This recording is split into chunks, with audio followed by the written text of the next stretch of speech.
देखिए, जब आपके राष्ट्र के गृह मंत्री, केंद्रीय गृह मंत्री राज्य के दौरे पे होते हैं और सर्वाधिक नक्सल प्रभावित राज्यों की सूची में ऐसा राज्य जो सबसे ज़्यादा घोर नक्सल प्रभावित राज्यों की सूची में आता हो और उस क्षेत्र के करणपुर नामक एरिया जो कि कह सकते हैं कैंप में जाके जब वो समय बिता के यहाँ से जाते हैं और किसी बात की घोषणा करके जाते हैं, तो वास्तव में प्रत्येक शब्द कई मायने रखता है और उसके कई बहुआयामी मतलब निकाले जा सकते हैं। अब आते हैं उनके बात जो उन्होंने कही कि अब हम अंतिम पड़ाव पर हैं, तो उनका कहना था कि 2010 के बाद हम देखेंगे एक आंकड़ात्मक तौर पे यदि विश्लेषण करेंगे तो 78% 75 से 78% मोटे-मोटे तौर पे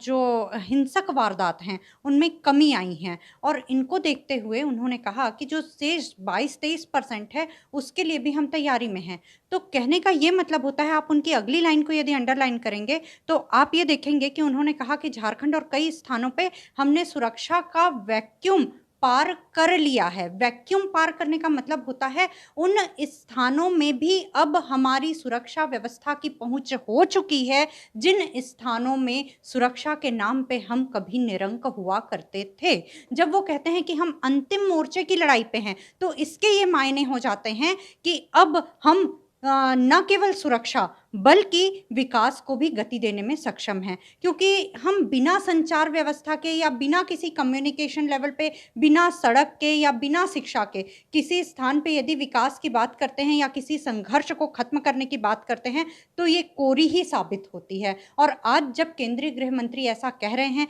इसका साफ मतलब होता है कि आज जो एक एरिया है, मैं आपको बताना चाहूँगी सुकमा का पोटमपल्ली नाम का एरिया है। उस क्षेत्र में मैं कभी अर्लियर बहुत प्रीवियस डेज़ में जब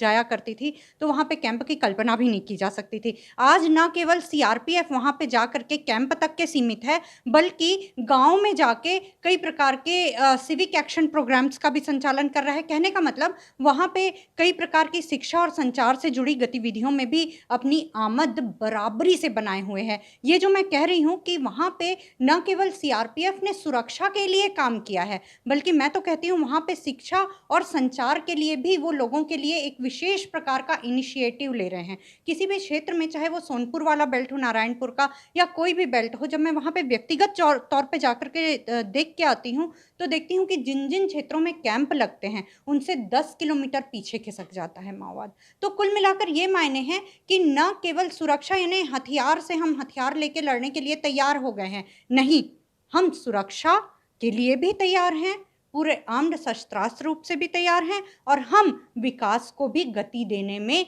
सक्षम हैं। तो हम त्रिभुजीय आयाम